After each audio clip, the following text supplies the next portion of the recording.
네, 안녕하세요. 사건, 사고와 보험 이야기를 다루는 채널 사건사고TV 김지윤입니다. 이번 시간에는 우리가 또 골절 사고를 입었을 때 숨어있는 보험금에 대해서 한번 알아보도록 하겠습니다. 오늘은 이 손가락 골절에 대해서 설명을 드릴게요. 자, 이 손에 대한 부분인데 손가락이 다칠 수가 있죠. 골절로. 그렇게 해서 이 관절이 다치게 되면 이 손의 기능인 이 굽히고 펴는 이런 기능에 문제가 생길 수 있죠. 자, 이런 부분이 이제 후유장애라고 하는데 우리가 들어놓은 개인보험 보시면은 이 장애 분류표에는 이렇게 나와 있습니다. 손가락 관절의 운동 범위가 정상 운동 범위의 2분의 1 이하로 제한이 되었을 때 그때 이제 장애에 해당이 되는데요.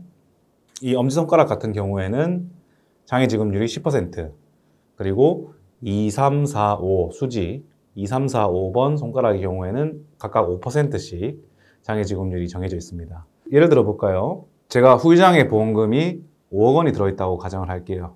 그런데 일을 하다가 손이 찍혀가지고 5손가락을 모두 다 이제 잘 못 굽히게 됐다. 후유장애가 남았다고 가정을 했을 때 아까 엄지손가락은 10%라고 말씀드렸죠.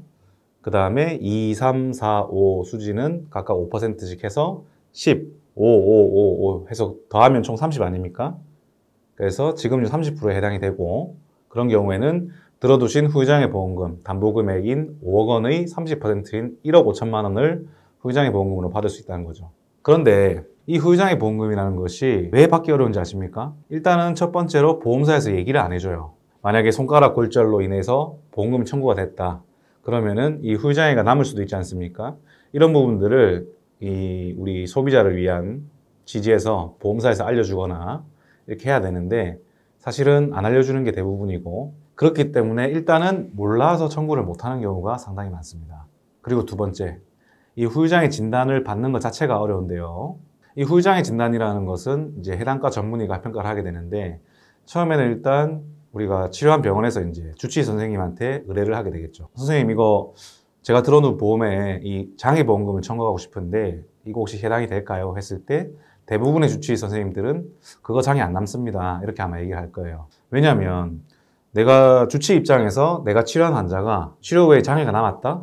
이거를 인정한다는 자체가 내가 의사로서 치료를 잘 못했다. 뭐 이런 의미가 될 수도 있기 때문에 아무래도 좀 소극적일 수밖에 없고요. 그렇다고 해서 방법이 없느냐? 있습니다. 다른 병원에, 다른 해당과 전문의한테 찾아가는 것인데 이 뼈 아니겠습니까? 그죠? 정형외과 전문의에게 평가를 받으면 됩니다. 근데 정형외과 전문의분들이 우리나라에 많이 계시잖아요. 이 후유장애 진단은 대학병원의 정형외과 전문의에게 받으시는 게 좋습니다. 왜냐하면 만약에 좀 작은 병원에서 진단서를 받아서 청구를 했다 했을 때 보험회사에서는 이 병원을 신뢰할 수 없다, 공신력이 없다 이렇게 해서 또 더 상위 기관, 뭐 종합병원이라든지 상급 종합병원, 뭐 대학병원 등 있겠죠. 더 높은 병원에 가서 다시 한번 감정을 받아보자 이렇게 나올 수가 있어요. 그러한 거를 그 사전에 방지하기 위해 가지고 처음부터 대학병원급에서 후유장애 진단을 받아서 청구하는 것이 좋습니다. 그리고 청구했다고 해서 보험사가 다음날 1억 5천만 원 입금해 드리겠습니다 이렇게 입금해 줄까요?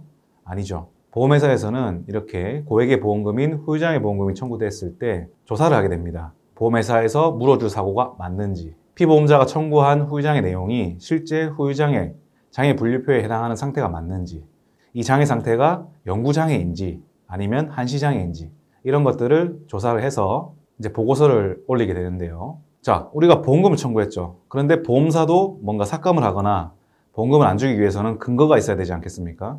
그래서 그 근거로 활용되는 게 의료자문인데 장애권 같은 경우에는 보통 청구가 되면 보험회사에서 이렇게 얘기를 합니다. 해당 청구하신 보험금을 검토하기 위해 가지고 우리가 의료자문을 해야 된다. 그러니까 의료자문 동의를 해주십시오 하죠.